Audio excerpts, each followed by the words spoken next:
Gandang araw, bayan. Saglit lang po namin kayong aabalangin sa paggamit ng inyong cellphone upang ihatid sa inyo ang mga mahahalagang balita.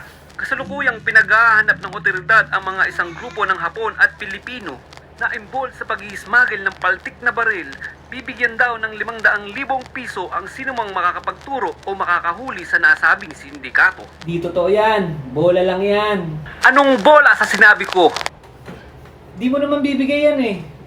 Laki-laki niyan, 500,000. Ano ka, nasisira ang ulo?